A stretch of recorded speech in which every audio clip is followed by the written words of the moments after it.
How's it going, my peeps? It is now time for the Smackdown results slash highlights and review video. I'll go over the results, some of the highlights in my opinion, and give you guys my thoughts on the show. So it kicks off with a matchup, E Langston versus Fandango, and you had Damien Sandow on commentary on the announcer's table, or close to the announcer's table, or on, I don't know.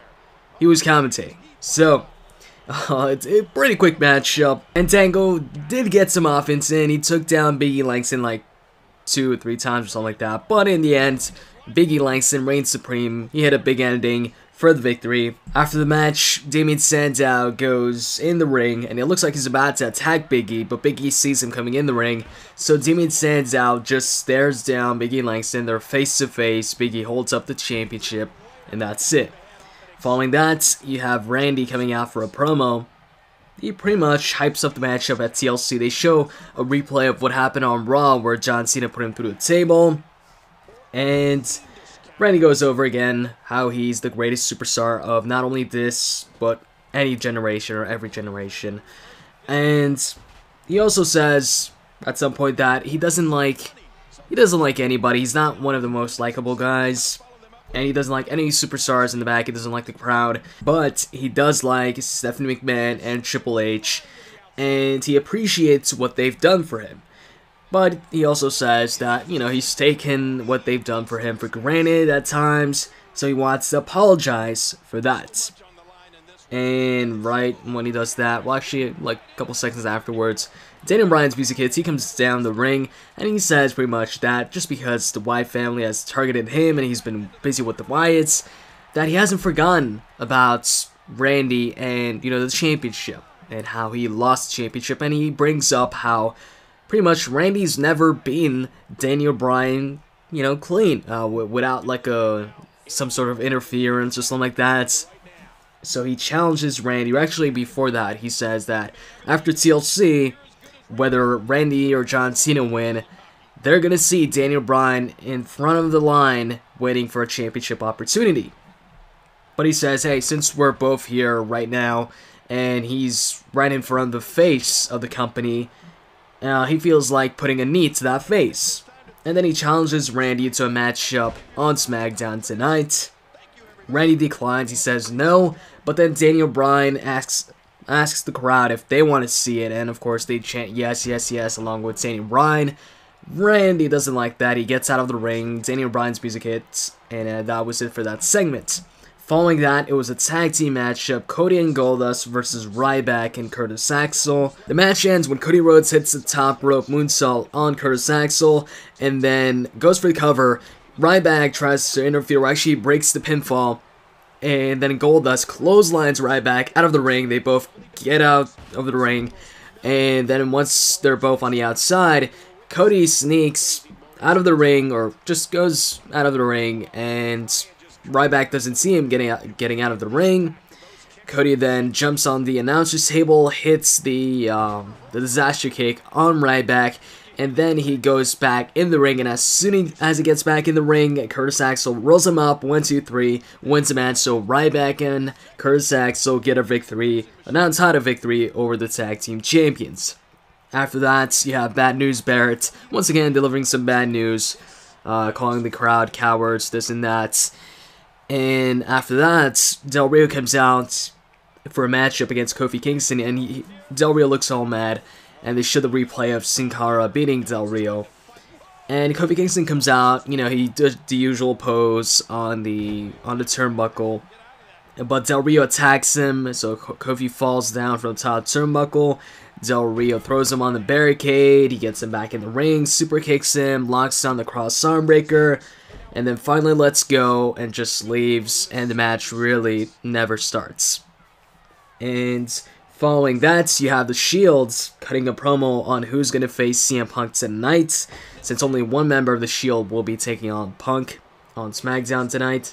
And you have Roman Reigns talking first, and he says, you know, he feels like just spearing, you know, CM Punk and breaking every bone in his body. Seth Rollins says that, no, you know, you've got to, you know, they've got to leave some for TLC for when they face off against Punk in the 3-on-1 handicap match.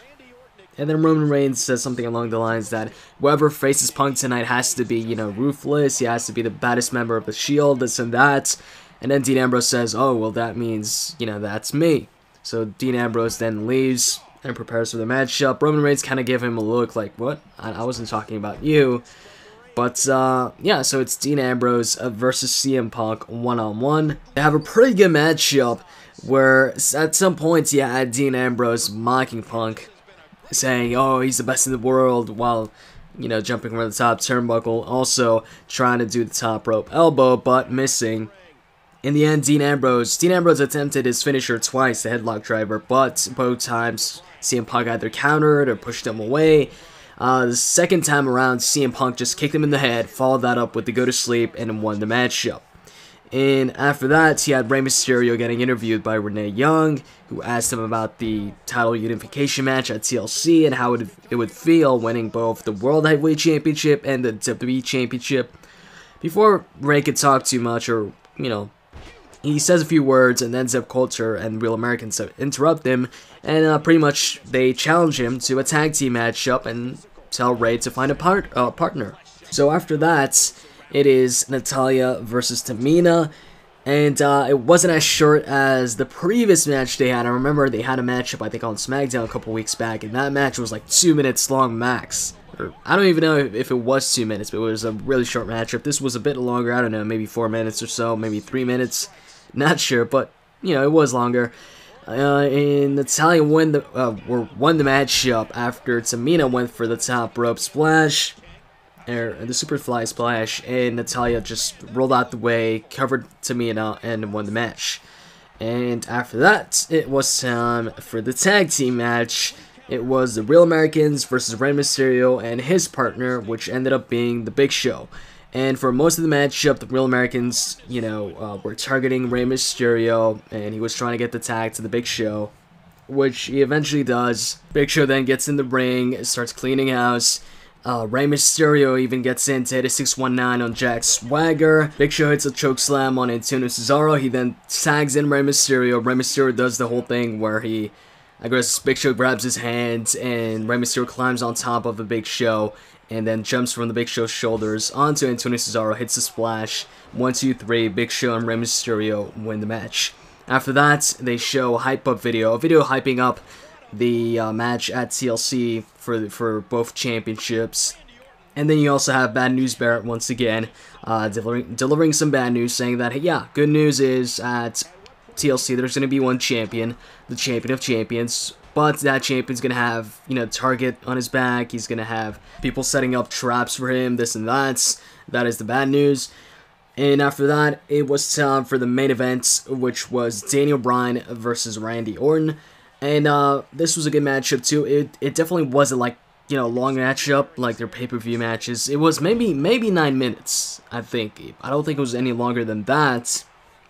And, you know, you had Daniel Bryan hitting his signature moves, Randy hitting his DDT, and one nice spot in the matchup, one nice touch to the match is, you know, Daniel Bryan went for a suicide dive, and Randy saw that coming. He knows Daniel Bryan always goes for a suicide dive, so he just ran away, got the hell away from there, ran all the way from like the middle of the outside of the ring to like where the barricade usually breaks, where Roman Reigns usually spears people through. So he goes there and jumps over the barricade just to make sure Daniel Bryan doesn't, you know, I guess jump towards him or something like that. And in the end of the match, you have Randy going for the RKO. I think Daniel Bryan counters, and Daniel Bryan then goes up top on the top turnbuckle to hit the diving headbutts.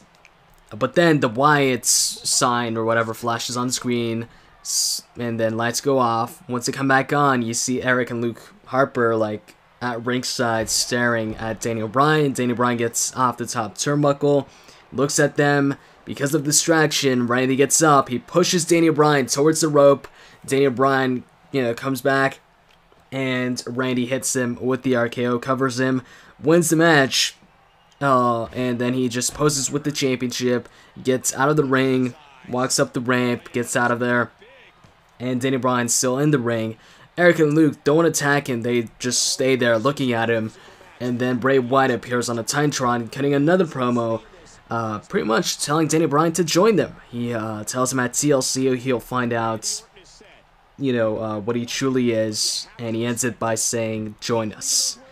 And that's it for SmackDown. So highlights, I'd have to say the Daniel Bryan versus Orton match, as well as the CM Punk and Dean Ambrose match. Now, my general thoughts on SmackDown this week, I've got to say actually, since reviewing these, or since starting these SmackDown reviews, I've always rated Raw better.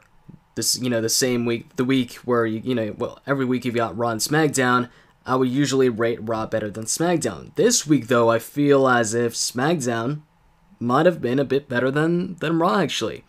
I did like the contract signing for Raw, but you know what? SmackDown, and just in general, this week, I feel was a better show, especially in terms of matches. You had two great matches in Daniel Bryan versus Randy, although it was a short match, and you also had Dean Ambrose versus CM Punk. And also, something I've talked about before, you know, a complaint of mine before, is that when it comes to SmackDown, a lot of times it feels like it's not as important as Raw. In this case, especially when it comes to the main event, Randy versus Daniel Bryan, that's the whole segment where Daniel Bryan interrupted Randy, and then they had a matchup. That felt like a segment and matchup you would see on Raw. So, hey, I feel that's good. So, you know, for rating, for SmackDown this week, I would give it actually 6.5 on 10. So, that is it for my SmackDown review. I hope you guys enjoyed this video, and if you did, as always, you can click that like button down below. I'd really appreciate it. And with that said, I'm out, guys. See ya.